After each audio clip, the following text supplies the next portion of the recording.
Hey, you. Yeah, I'm talking to you. Wake up. Come on. Are you awake right now? I don't mean physically. I mean, are you actually here? Or are you actually on autopilot? Are you running that same mental programs you ran yesterday and the day before and the year before that? Are you reacting to the same triggers? Are you protecting that same ego? Are you chasing the same things you always chase, telling yourself the same story about why your life looks the way it does? A Jesuit priest named Anthony de Mello wrote a book called Awareness. It reads like a conversation. It's sharp, warm, it's funny, and occasionally devastating. And it opens with this. He says most people, even though they don't know it, are asleep. They are born asleep. They live asleep. They marry in their sleep. They have children in their sleep. And they die in their sleep without ever waking up. Now, that's not a metaphor.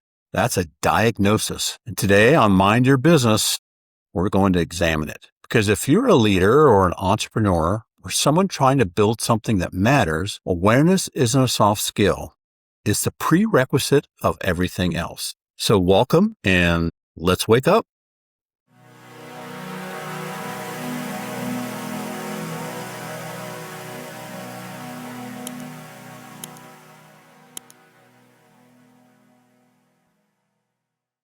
So what does de Mello actually mean by awareness? Because in business culture, we throw that word around all the time. Self-awareness, market awareness, brand awareness. But de Mello means something far more foundational. He means the ability to observe, really observe what is happening inside you right now without judgment, without flinching, without the usual avalanche of commentary your mind layers over your experience. He makes a distinction that I think is actually crucial for leaders. The difference between understanding something intellectually and actually seeing it. You can read every book on emotional intelligence. You can attend every leadership seminar.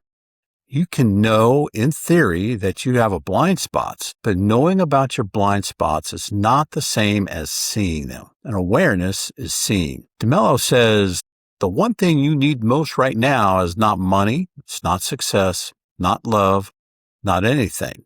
What you need is to wake up, to understand what's driving you before it actually drives you off the cliff.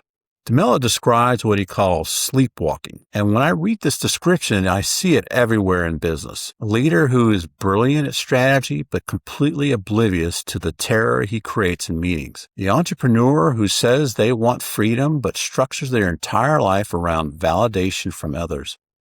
The executive who talks about culture, collaboration, but whose real operating system is fear and control. Now, these aren't bad people. They're just asleep. They're running programs they inherited from their upbringing, from their early wins and losses, from their fears.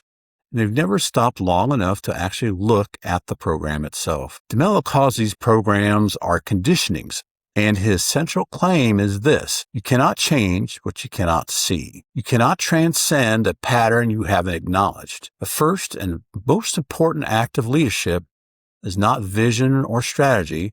It's waking yourself up. In Corinthians chapter 13, verse 12, now I know in part, but then I shall know even also as I am known. Paul knew this. The glass is your conditioned perception, the lens through which you see everything without realizing we're wearing it. Awareness is what begins to clean the glass. Now here's where de Mello gets really interesting. And really a little uncomfortable, because he makes the claim that most of us are not prepared for. The self you think you are, the identity you've built around your title, your success, your reputation, your opinions, your wounds, your personality is really not you. It's a construction, a social and psychological product. He calls it the ego self, or sometimes just the mask. And he argues that most of all of our suffering and most of our bad leadership decisions come from defending and feeding this constructed self. De Mello says you're never upset for the reason you think. The real reason is always the same. You're protecting the self. Now think about the last time you got defensive in a meeting, or couldn't accept critical feedback, or held on to a bad strategy longer than you should have because it was your idea, or overcommunicated your credentials in a room where you felt insecure. That wasn't strategy. That was the ego protecting itself. Now, de Mello says, and this is the line that really stopped me cold, most human conflict is not about the issue on the table. It's about two egos colliding, two constructed selves, each convinced of its own importance, each protecting its narrative, each unable to simply see what is true because they're too busy defending what they believe. In a partnership, in a team, in a negotiation, how much of what you're doing is actually clear-eyed engagement with reality, and how much of your ego is running the show? De Mello's answer is more than you actually think, and probably it's a lot more. And here's the liberation in that. The moment you start to see the ego performing, you are no longer entirely inside it. The observer is not the ego. The awareness watching the program is not the program. That gap, however small it starts, is where freedom lies and is the beginning of a real leadership. In Romans 12, verse 3, it says, "Do not think of yourself more highly than you ought, but rather think of yourself with sober judgment." Now, I want to spend a few minutes on something de Mello says about happiness, because it directly challenges one of the foundational myths of entrepreneurship and achievement culture. He says most people are not actually pursuing happiness. They are pursuing conditions they believe will produce happiness. And that's the promotion, the revenue number, the exit, the recognition, the relationship. And the structure of that pursuit, the expression, "I will be happy when," is itself the trap, because when is always moving. The target always shifts, and the relief you feel when you hit a milestone is always shorter than you expected. De Mello said, "I was a fool. I thought I was going to get happiness from things, from people, from success. I didn't know that happiness was already there, waiting for me to stop blocking it." Now, I want to be careful here, because de Mello is not saying don't build, don't pursue, don't grow.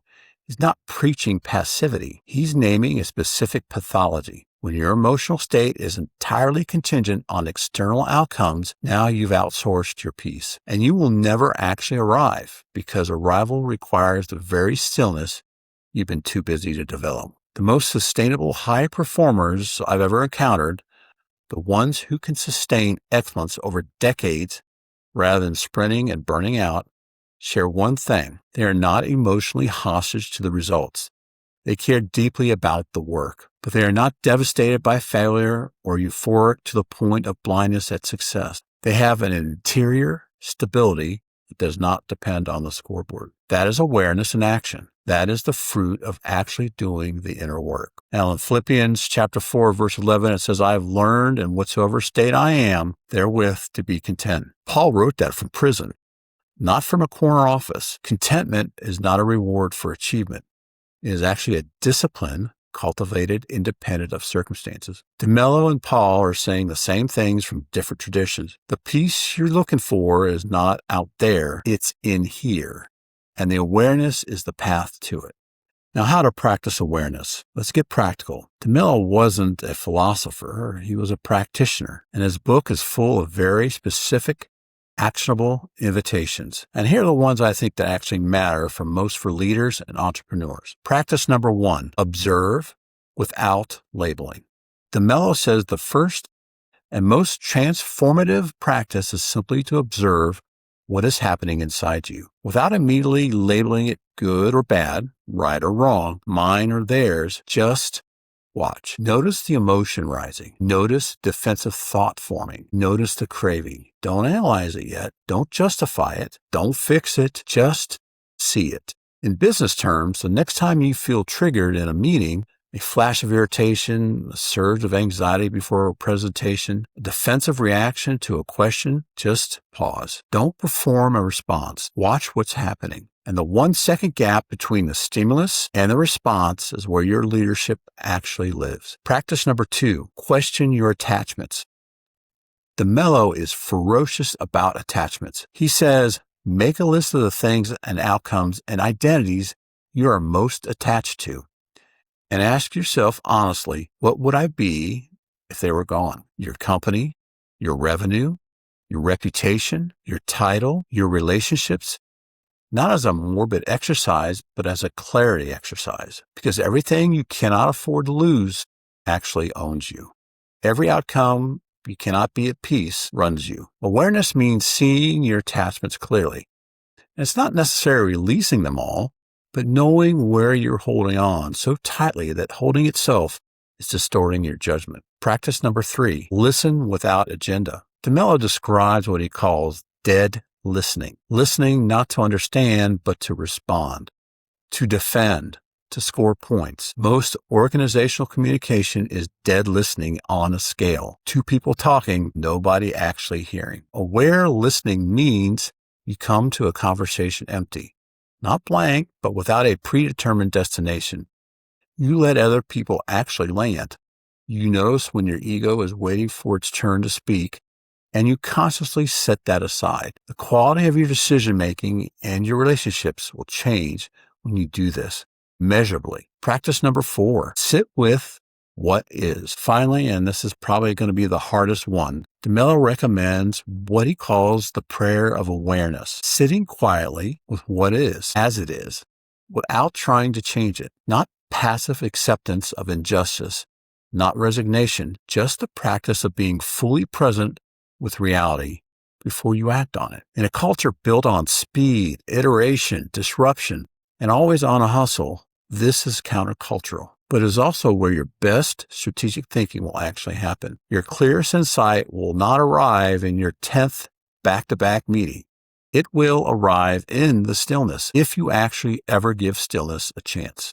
So this week, choose one meeting or conversation where you commit to 100% present listening. No device, no mental rehearsal, just full agenda-free attention. And journal what you've noticed afterward about the other person, about yourself, about what you almost missed. De Mello ends his book the way he begins it, not with a technique and not with a formula, but with an invitation. He says you don't have to do anything to wake up. You just have to stop doing the things that are keeping you asleep. Stop pretending you're not afraid. Stop chasing the feeling of being enough through the next achievement. Stop letting the noise of productivity drown out the signal of your own conscience. Stop managing your image instead of developing your character. And stop reacting and start observing. That is actually the work. And it's harder than any business strategy you'll ever execute. But it is also the most leveraged. Because a leader who's awake, who's genuinely self-aware, who's not being run by unconscious fear and ego and attachment, that's a leader who makes better decisions, builds better culture, shows up more fully for their people, and creates something that actually lasts. De Mello says spirituality means waking up. Most people, even though they don't know it, are asleep. And the saddest thing is they're happy about it. Now, you are listening to this for a reason. Something in you already reaching out towards awareness. Trust that. Give it room. Give it silence. Give it honest self-examination without self-condemnation. Here's your challenge for the week. Read one chapter of Awareness by Anthony de Mello. It is short and it's free in many places online and will do something for you if you actually let it.